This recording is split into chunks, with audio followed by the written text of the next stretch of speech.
বহুত দিনৰ মূৰত আহিলোঁ অষ্টম শ্ৰেণীৰ ছাত্ৰ ছাত্ৰীসকল। আজি তোমালোকৰ লগত কথা পাতিম। ভালে আছা নিশ্চয়, কুশলে আছা সকলো। কথা অন্য ক'বলগীয়াটো বিশেষ নাথাকে। মই তোমালোকৰ লগত অসমীয়া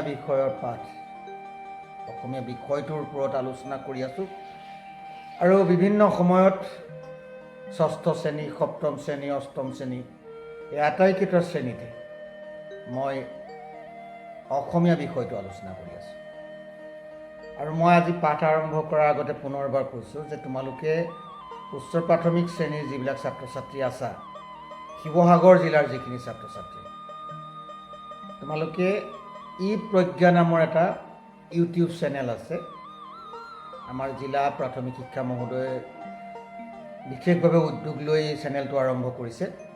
তাত ইংৰাজী, বিজ্ঞান আৰু অংক এই তিনিটা বিষয়ত অতি অভিজ্ঞ শিক্ষাগুৰুসকলে পাঠদান কৰি আছে। তোমালোকে সেই ই-প্ৰজ্ঞা ইউটিউব চেনেলটো ছাবস্ক্ৰাইব কৰি ল'বা আৰু অসম চৰকাৰে যিটো শিক্ষা বিভাগে আৰম্ভ কৰিছে বিশ্ববিদ্যা অসম, সেইটো ছাবস্ক্ৰাইব কৰি ল'বা। তোমালোকৰ পাঠ গ্ৰহণ কৰাৰ ক্ষেত্ৰত সুবিধা হ'ব।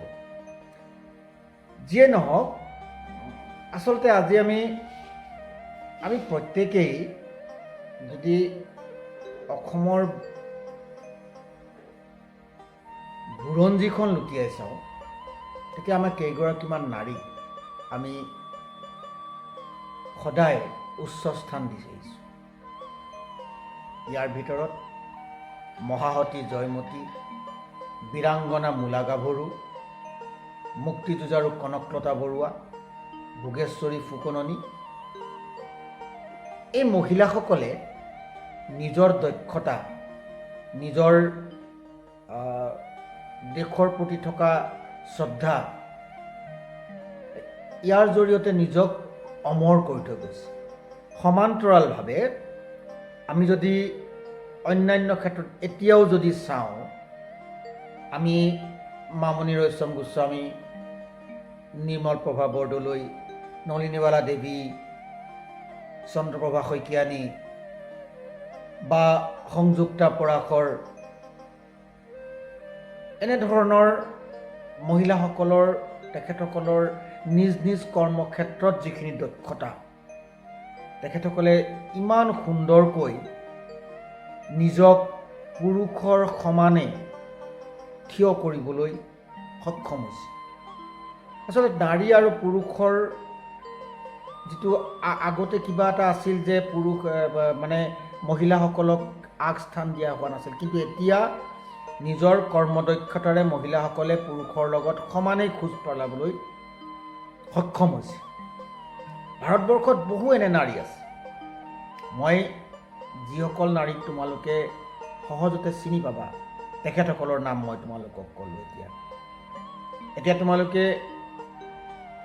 যেতিয়া মই ভিডিঅ'টো আজি দীঘলীয়া হ'ব অলপ, আমি আজি এটা বিশেষ পাঠৰ বিষয়ে আলোচনা কৰিম। তোমালোকৰ পাঠ্যপুথিত নাৰী সবলীকৰণৰ ওপৰত এটা পাঠ আছে আৰু সেই পাঠটোলৈ আমি আগবাঢ়ি যাম। আৰু সেই পাঠটোলৈ আগবাঢ়ি যোৱাৰ আগতে মই এই কথাখিনি তোমালোকক ক'লোঁ যে নাৰী আৰু পুৰুষৰ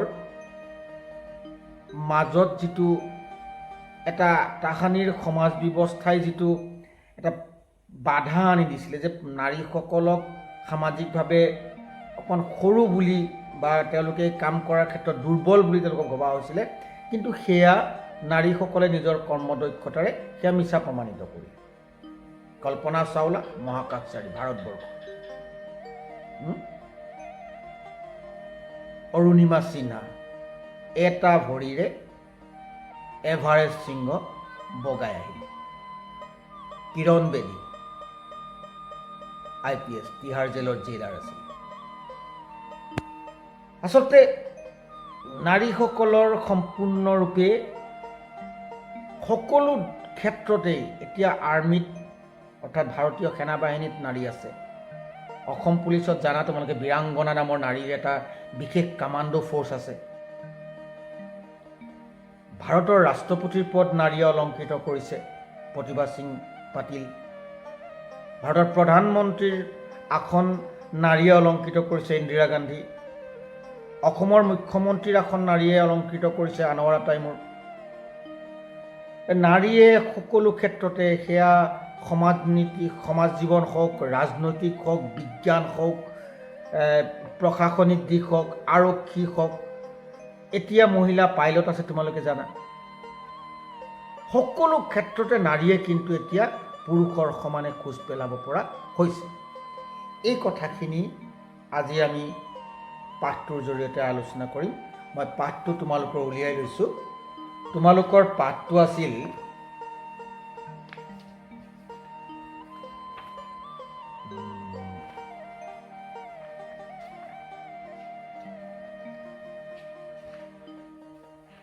পাইছোঁ পাঠটো তোমালোকৰ পাঠ নং 6, পাঠ নং 6 প্ৰগতিৰ সোণালী বাট, প্ৰগতিৰ সোণালী বাট।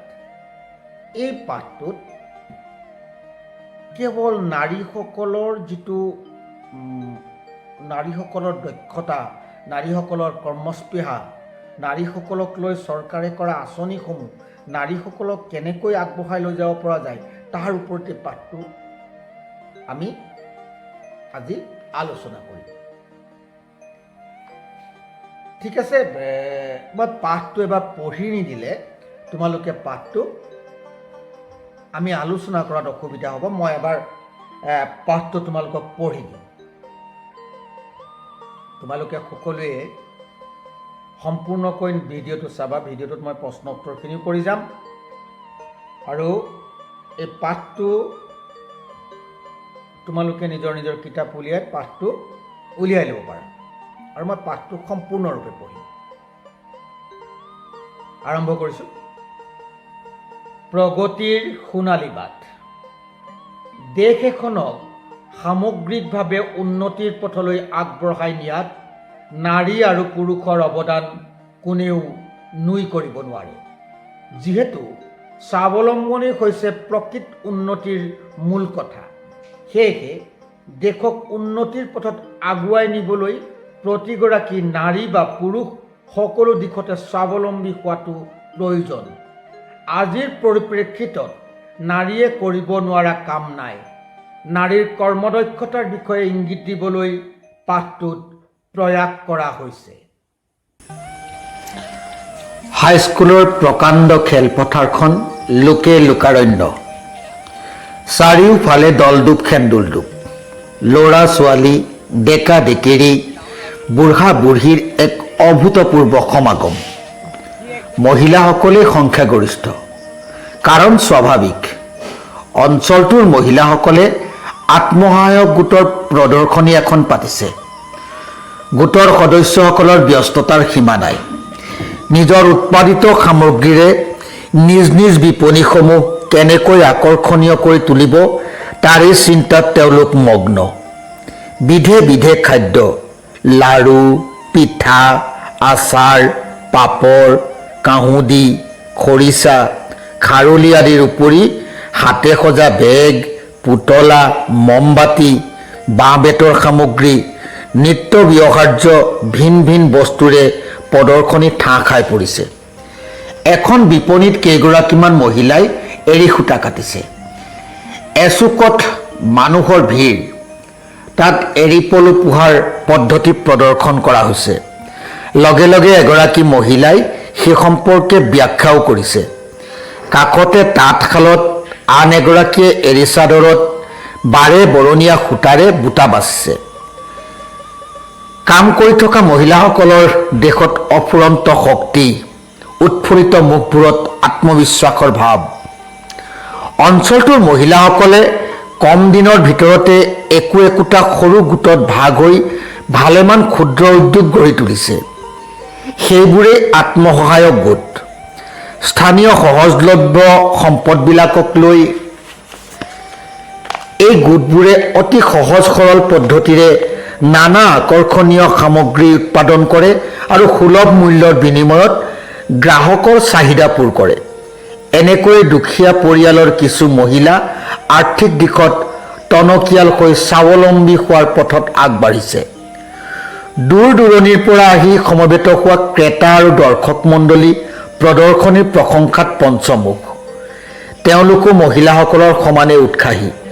চাকৰি বিচাৰি খাবাথৰি খোৱাসকলৰ মুখত আশাৰ ৰেঙনি। নিবনুৱা জীৱন যাপন কৰা যুৱক যুৱতীসকলে যেন নতুন পথৰহে সন্ধান পাইছে। এনে উৎসাহৰ কাৰণো আছে।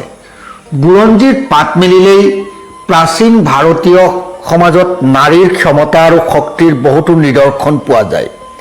শিক্ষা, সাহিত্য, ৰাজনীতি আদিৰ ক্ষেত্ৰত সীমিতভাৱে হ'লেও নাৰীয়ে যথাযোগ্য স্থান লাভ কৰি যথেষ্ট অৱদান আগবঢ়াইছিল। গাৰ্গী, মৈত্ৰেয়ীৰ নিচিনা প্ৰচুৰ জ্ঞানৰ অধিকাৰিণী মহিলাই ধৰ্ম আলোচনা, সভা সমিতি আদিত পুৰুষৰ সমানে অংশগ্ৰহণ কৰাৰ কথা ইতিহাসে ৰিঙিয়াই কয়। কিন্তু এইবোৰ ভাৰতৰ নাৰী সমাজৰ সুদীৰ্ঘ ইতিহাসত এক জিলিঙনিহে মাথোন। বিভিন্ন কাৰণত নাৰী সমাজলৈ ধীৰ গতিত অমানিশাৰ অন্ধকাৰ নামি আহিল আৰু এটা সময়ত তেওঁলোকৰ কাম কাজ ঘৰৰ চাৰিবেৰৰ মাজত সীমাবদ্ধ হৈ পৰিল। মহাত্মা গান্ধীয়ে প্ৰাক স্বাধীন কালতেই নাৰীক অৰ্থনৈতিকভাৱে স্বাৱলম্বী কৰাৰ কথা খাদী উদ্যোগী আছিল এই ক্ষেত্ৰত গান্ধীজীৰ প্ৰথম পদক্ষেপ। তেওঁ গংগাবেন মজুমদাৰ নামৰ এগৰাকী বিধৱা মহিলাৰ দ্বাৰা গুজৰাটৰ সবৰমতী আশ্ৰমত খাদী কাপোৰ উৎপাদনৰ পাতনি মেলিছিল। অসমীয়া মহিলাসকল এই দিশত যথেষ্ট আগৰণুৱা।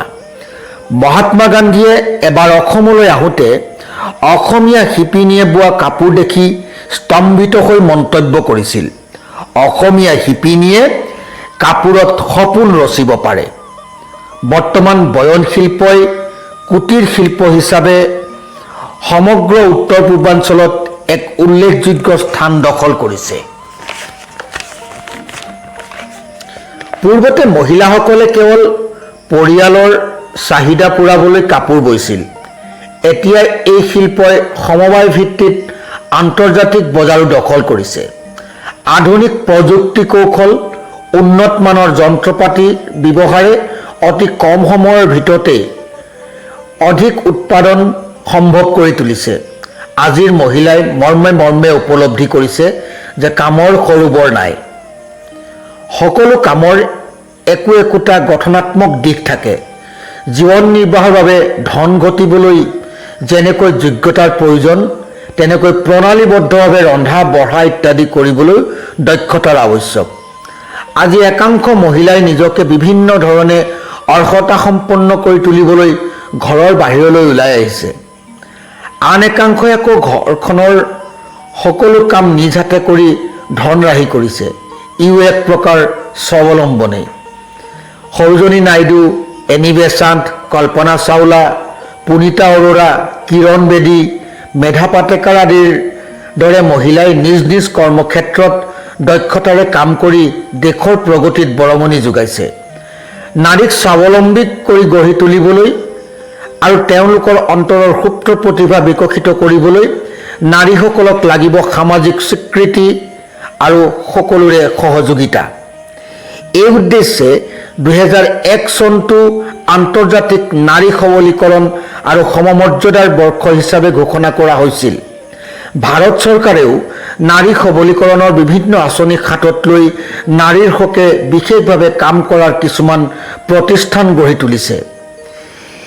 এইবোৰৰ ভিতৰত উত্তৰ পূব উন্নয়ন আৰু বিত্তীয় নিগম, কেন্দ্ৰীয় সমাজ কল্যাণ পৰিষদ, ৰাষ্ট্ৰীয় মহিলা আয়োগ আদিয়ে প্ৰধান। এই সংস্থাসমূহে নাৰীৰ শিক্ষা, বৃত্তিমূলক প্ৰশিক্ষণ, আৰ্থসামাজিক উন্নয়ন আঁচনি আৰু নাৰীৰ অধিকাৰৰ প্ৰতি চকু ৰাখে। ইন্দিৰা মহিলা যোজনাই জিলা আৰু নিম্ন পৰ্যায়ৰ গোটসমূহক শক্তি প্ৰদান কৰি জীৱন্ত কৰি তুলিছে।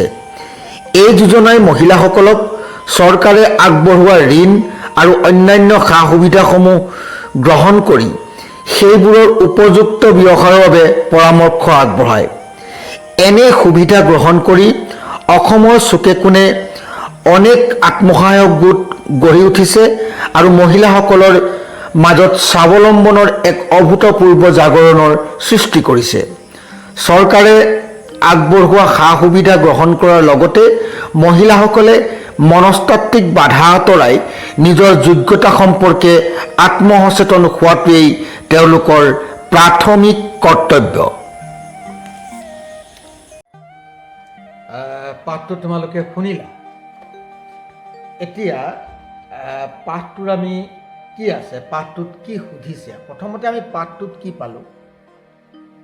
নাৰীৰ কৰ্মদক্ষতাৰ ওপৰত আৰু নাৰীক লৈ বিভিন্ন ধৰণৰ চৰকাৰী যিবিলাক সা সুবিধা আছে সেই সা সুবিধাখিনি ইয়াত এই পাঠটোত উল্লেখ কৰা হৈছে। আৰু দ্বিতীয় কথা, নাৰীয়ে কৰিব নোৱাৰা কাম যে একো নাই। নাৰী যে সকলো দিশত অতীজৰে পৰা, ইয়াত মৈত্ৰেয়ীৰ কথা কৈছে, গাৰ্গীৰ কথা কৈছে, অতীজৰে পৰা ভাৰতীয় নাৰীয়ে সকলো ক্ষেত্ৰতে পুৰুষৰ সমানে খোজ পেলাবলৈ সক্ষম হৈছিলে। এই কথাখিনি এই পাঠটোত উল্লেখ কৰিছে। এতিয়া কেইবাটাও কথা কোৱা হৈছে, নাৰী কিদৰে স্বাৱলম্বী হ'ব পাৰে বা কিদৰে স্বাৱলম্বী হৈছে, এই কথাখিনি ইয়াত কৈছে। আৰু অসমৰ খাদী উদ্যোগৰ কথা কৈছে, অসমৰ বয়ন শিল্পৰ কথা কৈছে। আৰু সেয়া এতিয়া সেই শিল্প সমগ্ৰ ভাৰতবৰ্ষৰ জনাজাত। অসমৰ মুগা শিল্প, অসমৰ পাট শিল্প, পাট কাপোৰৰ যি শিল্প আছে শুৱালকুছিত, সেইবিলাক এতিয়া সমগ্ৰ বিশ্বৰ এক জনপ্ৰিয় বস্ত্ৰলৈ ৰূপান্তৰিত হৈছে। অসমত বয়ন শিল্পৰ সম্ভাৱনা অতি বেছি আৰু অতি লাভজনক। এই কথাখিনিও কিন্তু এই পাঠটোত কৈছে। সমান্তৰালভাৱে আমি ইয়াত সৰোজিনী নাইডুৰ কথা কোৱা হৈছে, এনি বেচাণ্টৰ কথা কোৱা হৈছে, কল্পনা চাওলাৰ কথা কোৱা হৈছে, পুনীত অৰোৰাৰ কথা কৈছে, কিৰণ বেদী, মেধা পাটেকাৰৰ কথা কৈছে। এই নাৰীসকলে নিজৰ নিজৰ দক্ষতাৰ, নিজৰ নিজৰ কৰ্মস্থলীত তেওঁলোক প্ৰতিষ্ঠিত হ'ব পাৰিছে। মই যেনেকৈ সাহিত্যৰ কথা ক'লোঁ, মামণি ৰয়ছম গোস্বামী জ্ঞানপীঠ বিজয়ী, জ্ঞানপীঠ বঁটা আজুৰি আনিবলৈ সক্ষম হৈছিলে মামণি ৰয়ছম গোস্বামী। নিৰ্মলপ্ৰভা বৰদলৈ, নলিনীবালা দেৱী, তেওঁলোকে অসম সাহিত্য সভাৰ সভাপতি পদ অলংকৃত কৰা এই গোটেইখিনি পুৰুষৰ সমান্তৰালভাৱে যি কৰ্মই কৰিছে সম্পূৰ্ণ দক্ষতাৰে কৰিব পাৰিছে। আজি যদি আমি বোলছবি অভিনেত্ৰীসকলৰ কথা চাওঁ, আজি প্ৰস্তুতি পৰাশৰ, আমি সকলোৱে ভাল পাওঁ প্ৰস্তুতি পৰাশৰ। প্ৰস্তুতি পৰাশে এখন ভ্ৰাম্যমান থিয়েটাৰ প্ৰযোজনা কৰিছে, অৰ্থাৎ 120টা পৰিয়ালক সংস্থাপিত কৰিব পৰাকৈ সেই দক্ষতাখিনি প্ৰযোজক হিচাপে নিজক প্ৰতিষ্ঠা কৰিবলৈ সক্ষম হৈছে। বৰষাৰাণী বিষয়া এগৰাকী খুব ভাল অভিনেত্ৰী, নিজক প্ৰতিষ্ঠা কৰিবলৈ সক্ষম হৈছে অভিনয়ৰ জৰিয়তে। অভিনয়ৰ দক্ষতা আছে। আইমী বৰুৱা, আঙুৰলতা ডেকাৰ কথা চিন্তা কৰিব পৰা। আঙুৰলতা ডেকা এগৰাকী অভিনেত্ৰী, কিন্তু ৰাজনৈতিক ক্ষেত্ৰখনতো তেওঁ সফল হ'ব পাৰিছে। এগৰাকী বিধায়িকা হিচাপে তেওঁ নিজক সফল কৰিব পাৰিছে। এয়া হৈছে নাৰীসকলে সকলো কামত পুৰুষৰ সমান্তৰালভাৱে কাম কৰিব পাৰে। আৰু সেইকাৰণেই এই পাঠটোত আমাৰ যিসকল ছাত্ৰী আছে, যিসকল আমি এতিয়াও সমাজত বহুতেই নাৰীসকলক দুৰ্বল বুলি ভাবে। আচলতে নাৰীসকল কিন্তু দুৰ্বল নহয়, দুৰ্বল নহয়। অসমীয়া নাৰী জয়মতীৰ কথাই চোৱা, দেশ আৰু জাতিৰ কাৰণে তেওঁ শাস্তি গ্ৰহণ কৰিছে। মূলা গাভৰু দেশৰ কাৰণে তুৰ্বকৰ বিৰুদ্ধে যুদ্ধত নামিছে। কনকলতা বৰুৱা ইংৰাজৰ বিৰুদ্ধে যুঁজিবলৈ গৈ গহপুৰ থানাত গুলী খাই মৰিছে। আইদেউ সন্দিকৈ সাংস্কৃতিক দিশত আগুৱাই গৈছিলে, সমাজে তেওঁক বৰ্ধিত কৰি তেওঁ কিন্তু সেইটো মনা নাছিলে, তেওঁ গুচি গৈছিলে। এই নাৰীসকলৰ সম্পূৰ্ণ শক্তি আছে। সেই কথাখিনিকে শেষত কৈছে যে চৰকাৰে আগবঢ়োৱা সা সুবিধা গ্ৰহণ কৰাৰ লগতে মহিলাসকলে মনস্তাত্ত্বিক বাধা আঁতৰাই নিজৰ যোগ্যতা সম্পৰ্কে আত্মসচেতন হোৱাটোৱেই তেওঁলোকৰ প্ৰধান কৰ্তব্য। এই মনস্তাত্ত্বিক যিবিলাক কথা আছিল, ছোৱালীয়ে আমুকটো কৰিব নাপায় বুলি মনত ভৰাই ল'ব নালাগে, আমুকটো কৰিব নোৱাৰে বুলি মনত ভৰাই ল'ব নালাগে। নিজৰ যোগ্যতা, নিজে যিখিনি কাম কৰিব পাৰে সেই কামখিনি কৰি যাব লাগে। এই পাঠটোত সেই কথাখিনিয়ে কৈ আছে। এতিয়া এই পাঠটোৰ প্ৰশ্নসমূহৰ বিষয়লৈ যাওঁ।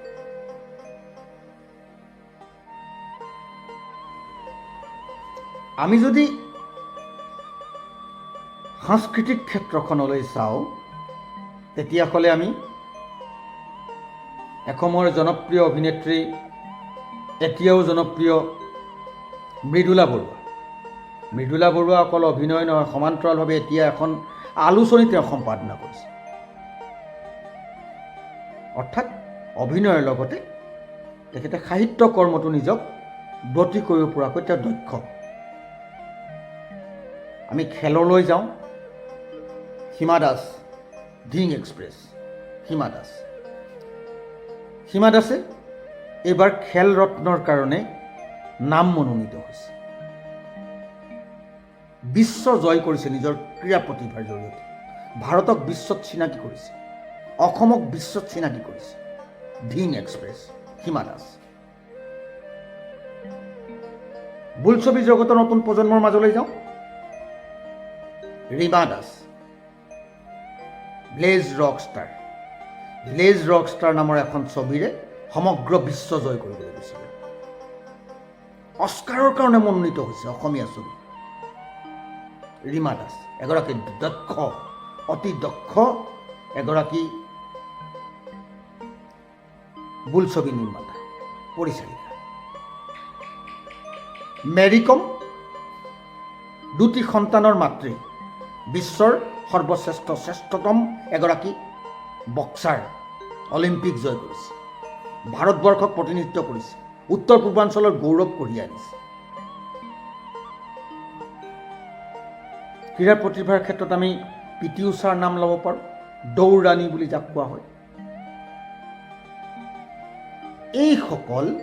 এইসকল প্ৰতিভাধাৰী নাৰীয়ে নিজৰ দক্ষতাৰে নিজক প্ৰতিষ্ঠা কৰিবলৈ সক্ষম হৈছে। অৰ্থাৎ পুৰুষৰ লগত সমান্তৰালভাৱে নিজক আগবঢ়াই লৈ যোৱাৰ ক্ষেত্ৰত এইসকল নাৰীয়েও কিন্তু সম্পূৰ্ণৰূপে সফল হৈছে। সেইকাৰণে নাৰী কোনো গুণে পুৰুষতকৈ কম নহয়। পুৰুষে যি কাম কৰিব পাৰে নাৰীয়েও সেই কাম কৰিব পাৰে। এই কথাখিনিকে আৰু এতিয়া কি কৰিছে, তাকেই চৰকাৰে নাৰীক এই মনস্তাত্ত্বিক দিশটো উন্নত কৰিবৰ কাৰণে নাৰীক যিমানখিনি পাৰিছে, নাৰীক সবলীকৰণৰ কাৰণে যিমানখিনি কাম কৰিব পাৰিছে সেই কামখিনি চৰকাৰে গ্ৰহণ কৰিছে।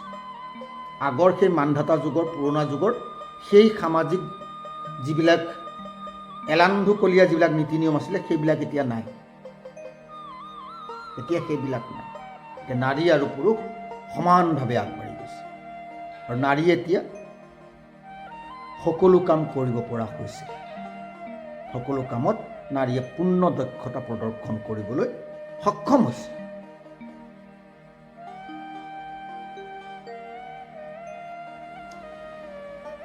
ঠিক আছে, এতিয়া আমি প্ৰশ্নসমূহৰ মাজলৈ সোমাই যাওঁ। কি আছে প্ৰশ্নসমূহৰ মাজলৈ আমি সোমাই যাওঁ আৰু তাৰপিছত আমি প্ৰশ্নসমূহৰ বিষয়ে অকণমান আলোচনা কৰিম। এতিয়া ইয়াত প্ৰশ্নবোৰ দিছে। প্ৰথমতে কৈছে পাঠটো শুদ্ধ উচ্চাৰণেৰে কেইবাবাৰো পঢ়া। মই সেইকাৰণে পঢ়াত তোমালোকৰ গুৰুত্ব দিলোঁ।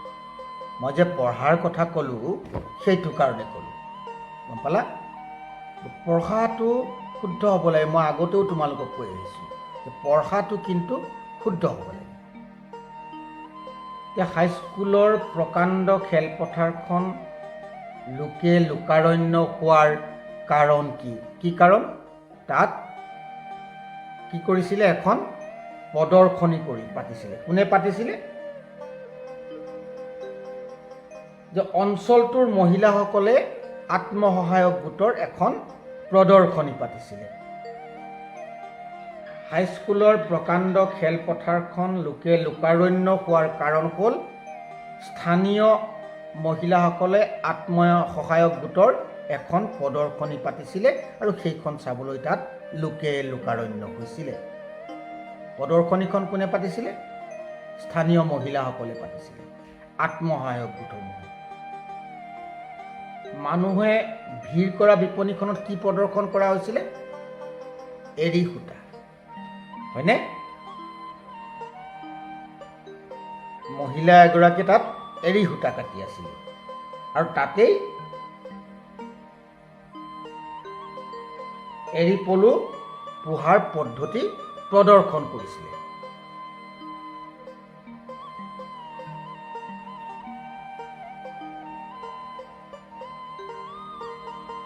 আৰু দিছে অঞ্চলটোৰ মহিলাসকলে সৰু সৰু গোটত ভাগ হৈ কি উদ্যোগ গঢ়ি তুলিছে? কি উদ্যোগ গঢ়ি তুলিছে?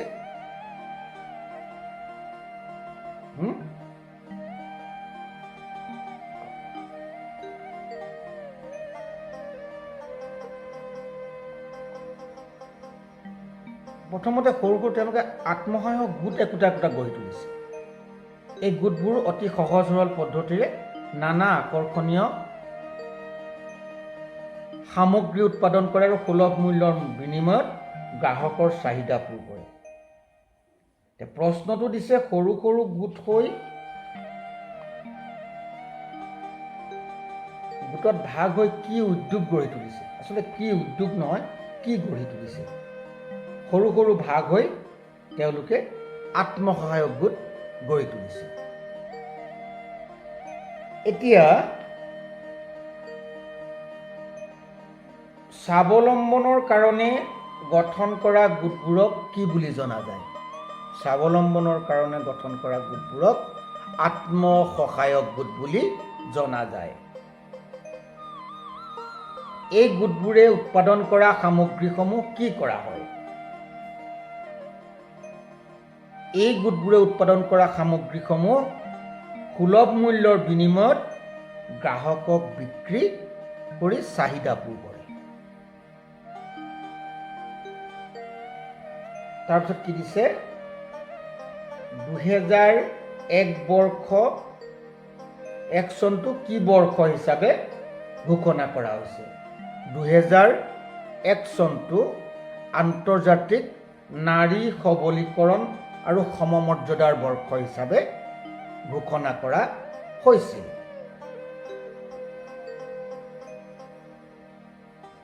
উত্তৰ পূৰ্বাঞ্চলত উল্লেখযোগ্য স্থান দখল কৰা কুটিৰ শিল্পটোৰ নাম কি? বয়ন শিল্প। কুটিৰ শিল্পটোৰ নাম বয়ন শিল্প।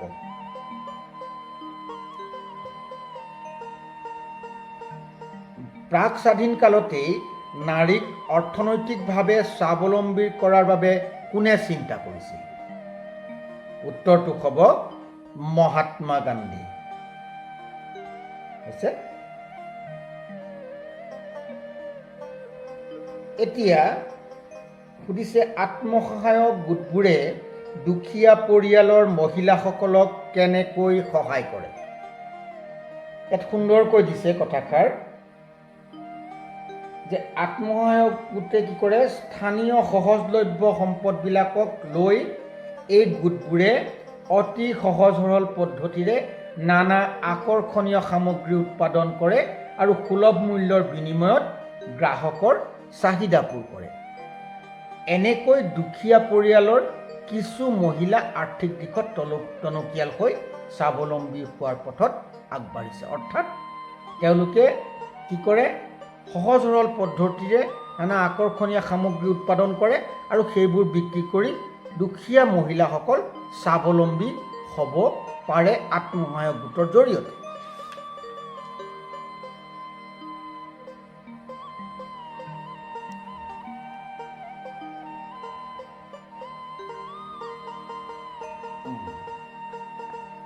এতিয়া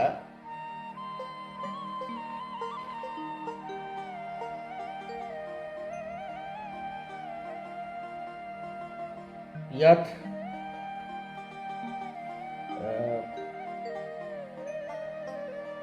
পাঠত থকা প্ৰাচীন কালৰ জ্ঞানৰ অধিকাৰিণী মহিলা দুগৰাকীৰ বিষয়ে চমুকৈ লিখা। এইটো প্ৰশ্নৰ মই উত্তৰ কৰি আছোঁ তোমালোকক।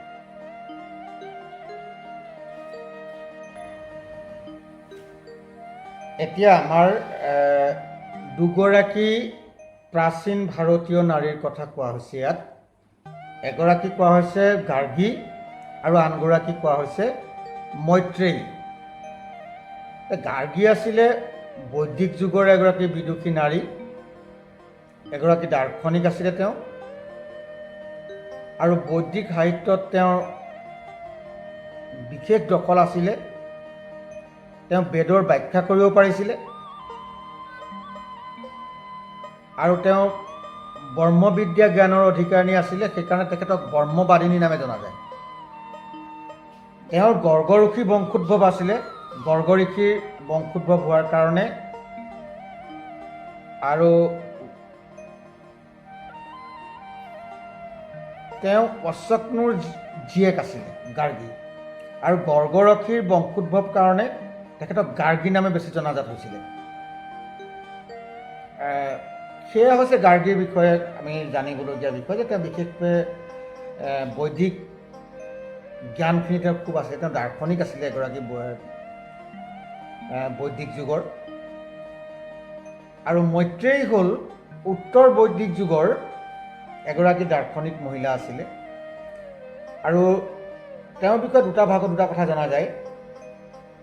এটা ভাগে কোৱা হৈছে যে বৃহদাৰণ্যক নামৰ উপনিষদৰ মতে তেওঁ যজ্ঞবল্ক মুনিৰ ঋষিৰ পত্নী আছিলে। দুগৰাকী পত্নীৰ এগৰাকী পত্নী আছিলে। আৰু আনহাতে মহাভাৰতৰ মতে তেওঁ অবিবাহিত আছিলে। আৰু তেওঁলোকে দুয়োগৰাকীয়ে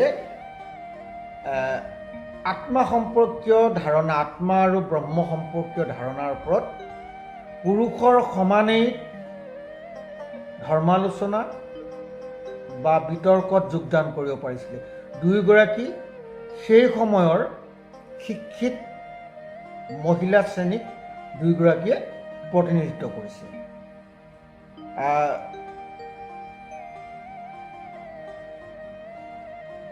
দুয়োগৰাকীকে ব্ৰহ্মবাদিনী নামে জনা যায়।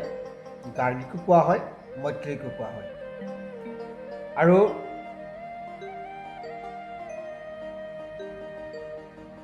মৈত্ৰেয়ীৰ দেউতাক মিথিলাৰ ৰজা জনকৰ এগৰাকী মন্ত্ৰী আছিলে বুলি উল্লেখ আছে। এইখিনি কথা মই তোমালোকক দুয়োগৰাকী নাৰী সম্পৰ্কে অৱগত কৰিলোঁ, দুয়োগৰাকী মহীয়সী নাৰী সম্পৰ্কে। মুঠৰ ওপৰত দুয়োগৰাকী মহীয়সী নাৰীয়ে প্ৰাচীন ভাৰতত যে নাৰীয়ে শিক্ষা গ্ৰহণ কৰিছিল তাৰ এটা প্ৰমাণ। আৰু নাৰী সেই সময়ত তেওঁলোকে পুৰুষৰ সমান্তৰালভাৱে ধৰ্ম আলোচনা আৰু বিতৰ্কত যোগদান কৰিব পৰাকৈ তেওঁলোকে জ্ঞান অৰ্জন কৰি লৈছিল।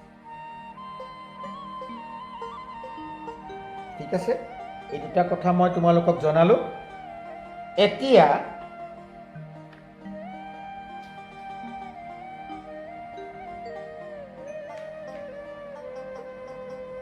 মহিলাক স্বাৱলম্বী কৰাৰ ক্ষেত্ৰত মহাত্মা গান্ধীৰ প্ৰথম পদক্ষেপ কি আছিলে? তেওঁ খাদী উদ্যোগ গঢ়ি তোলাৰ ক্ষেত্ৰত পদক্ষেপ গ্ৰহণ কৰিছিলে। মহিলাসকলক স্বাৱলম্বী কৰাৰ ক্ষেত্ৰত মহাত্মা গান্ধীৰ প্ৰথম পদক্ষেপ আছিলে তেওঁ খাদী উদ্যোগ গঢ়ি তুলিব বিচাৰিছিল। আৰু সেইমতেই তেওঁ গংগাবেন মজুমদাৰ নামৰ এগৰাকী বিধৱা মহিলাক লৈ গুজৰাটৰ সবৰমতী আশ্ৰমত খাদী কাপোৰ উৎপাদনৰ পাতনি মেলিছিল।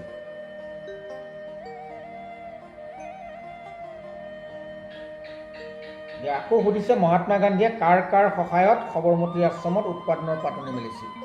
কৈছোৱে গংগাবেন মজুমদাৰ নামৰ এগৰাকী বিধৱা মহিলাক লৈ গুজৰাটৰ সবৰমতী আশ্ৰমত তেখেতে খাদী উদ্যোগ গঢ়ি তোলাৰ ক্ষেত্ৰত খাদী কাপোৰ বয়নৰ উৎপাদনৰ তেওঁ পাতনি মেলিছিল।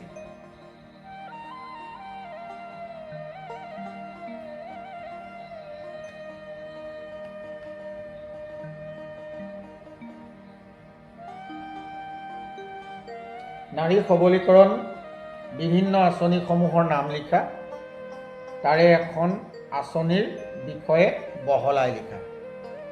ইয়াত গোটেইকেইখন আঁচনি লিখা আছে নাৰী সবলীকৰণৰ।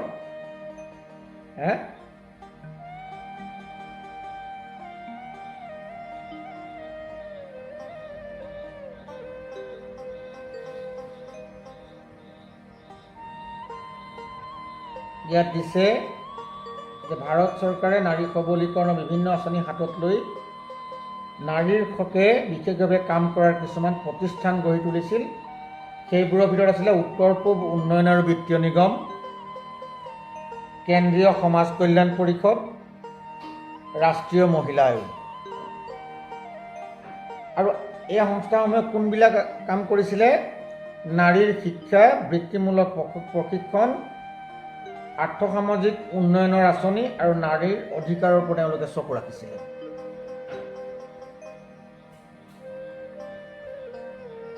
এতিয়া ইয়াত শব্দ অৰ্থ আছে, শব্দ অৰ্থখিনি তোমালোকে চালেই পাবা, অভিধান চাবলৈও শিকিব লাগে। অভিধানত শব্দবিলাক আছে। অসমীয়া শিপিনীয়ে কাপোৰত সপোন ৰচিব পাৰে কথাষাৰ কোনে আৰু কেতিয়া কৈছিল? যেতিয়া মহাত্মা গান্ধী অসমলৈ আহিছিল তেতিয়া অসমৰ বয়নশিল্প শিপিনীসকলৰ কাম দেখি তেওঁ অভিভূত হৈছিল আৰু তেতিয়া তেওঁ কৈছিল যে অসমৰ শিপিনীয়ে কাপোৰত সপোন ৰচিব পাৰে।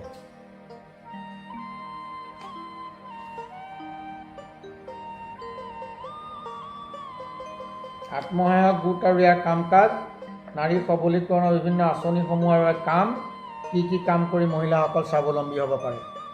পাঠটোত সুন্দৰকৈ উল্লেখ কৰা আছে।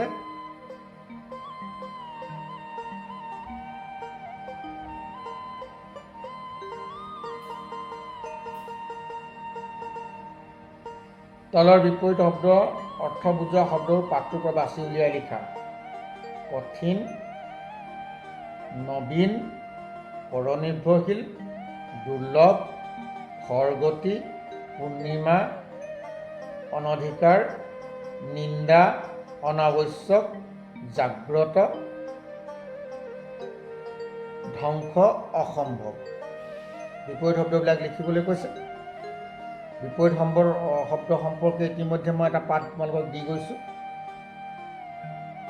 এটা শব্দত প্ৰকাশ কৰা যি আনৰ ওপৰত নিৰ্ভৰ কৰে, পৰনিৰ্ভৰশীল। যি নিজৰ ওপৰত নিৰ্ভৰ কৰে, আত্মনিৰ্ভৰশীল। স্থানীয়ভাৱে পোৱা সম্পদ আৰু সাধাৰণ আহিলাৰ সহায়ত ঘৰে ঘৰে গঢ়ি উঠা শিল্প, কুটিৰ শিল্প।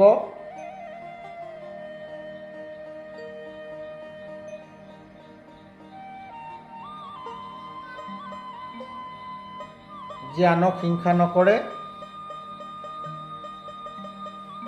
কি হ'ব? অহিংসুকে হ'ব। যি নিজৰ স্বাৰ্থৰ কথা চিন্তা কৰে, স্বাৰ্থপৰ। যি নিজৰ ওপৰত বিশ্বাস ৰাখে, আত্মবিশ্বাসী।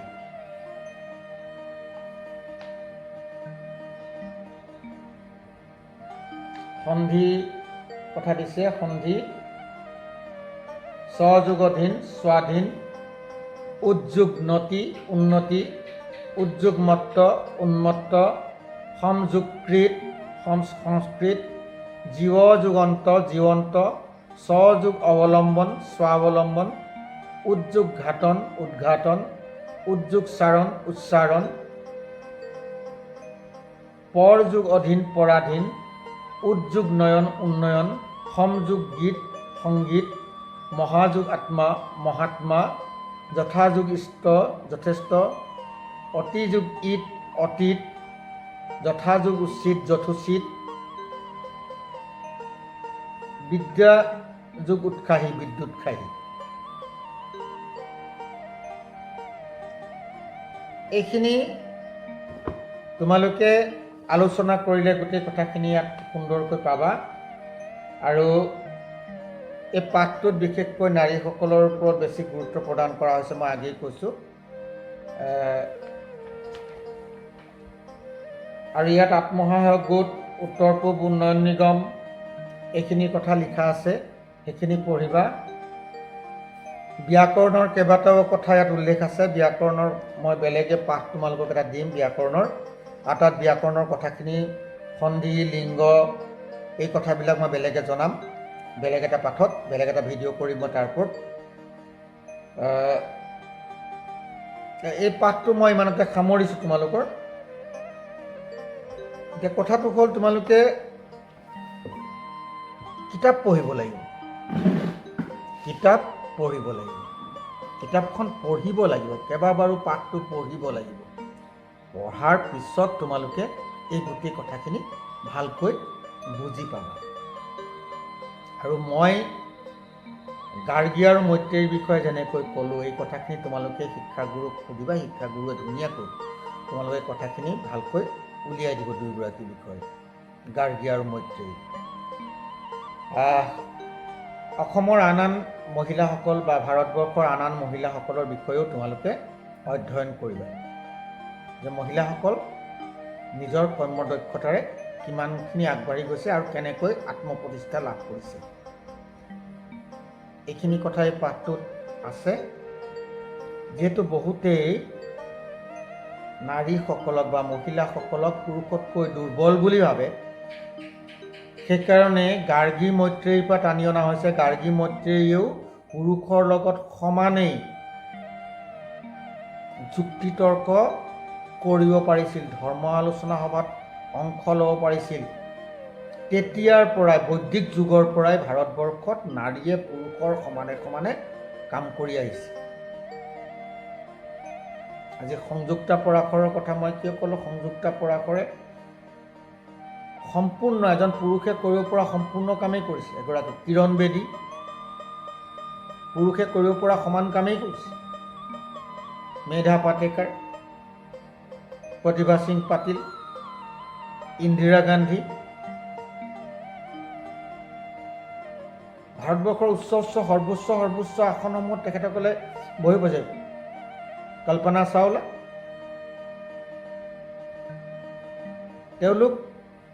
তেওঁতো মহাকাশলৈ গ'ল। আচলতে নাৰীয়ে সকলো কাম কৰিব পাৰে। নাৰীৰ মানসিকতাটো এতিয়া আগৰ সেই সামাজিক ব্যৱস্থা নাই। এতিয়া নাৰীক সমান্তৰালভাৱে সকলো ক্ষেত্ৰত নাৰীক সমানে আগবাঢ়ি যোৱাৰ সুবিধা সকলো পক্ষই প্ৰদান কৰিছে, কাৰণ নাৰীৰ সেই গুণখিনি আছে। এই কথাখিনিকে মই পাঠটোত ক'লোঁ তোমালোকক, আৰু আশা কৰোঁ পাঠটো তোমালোকে ভাল পাবা, বা ভাল পালে মোৰো ভাল লাগিব আচলতে। আৰু দ্বিতীয় কথা কি,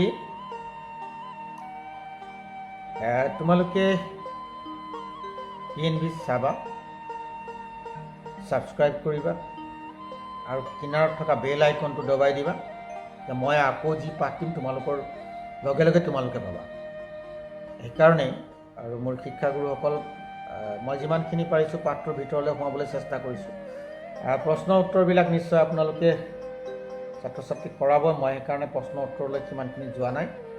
আৰু পাঠটোত আচলতে গাৰ্গী আৰু মৈত্ৰেয়ীৰ বিষয়ে কিবা এটা দিব লাগিছিল, কিন্তু পাঠৰ লগত এইটো সম্পৰ্ক নাই। সম্পৰ্ক নিদিলে, এটা নেদেখুৱালে। অকণমান হ'লেও চমুটোকা অকণমান লাগিছিলে পাঠটোৰ লগত ছাত্ৰ ছাত্ৰীয়ে জানিব পৰাকৈ। তথাপিও আপোনালোকে আশা কৰোঁ গাৰ্গী আৰু মৈত্ৰেয়ীৰ বিষয়ে অকণমানকৈ ছাত্ৰ ছাত্ৰীক জনাব। মই যিখিনি পাৰিলোঁ জনালোঁ, আৰু এইখিনিকে ক'লোঁ। আপোনালোকে মোক যিখিনি সহায় কৰি আহিছে, যিখিনি সহযোগিতা আগবঢ়াই আহিছে, তাৰ কাৰণে মই পুনৰবাৰ আপোনালোকৰ ওচৰত কৃতজ্ঞ। যিসকল শিক্ষাগুৰুৱে এতিয়াও মোৰ চেনেলটো ছাবস্ক্ৰাইব কৰা নাই, মই অনুৰোধ কৰিম তেখেতসকলে মোৰ চেনেলটো ছাবস্ক্ৰাইব কৰক, আৰু মোক এই ছাত্ৰ ছাত্ৰীসকলৰ কাৰণে কাম কৰি যাবলৈ উৎসাহ আৰু সাহস দিয়ক। আজিলৈ মই আপোনালোকৰ পৰা বিদায় লৈছোঁ। নমস্কাৰ।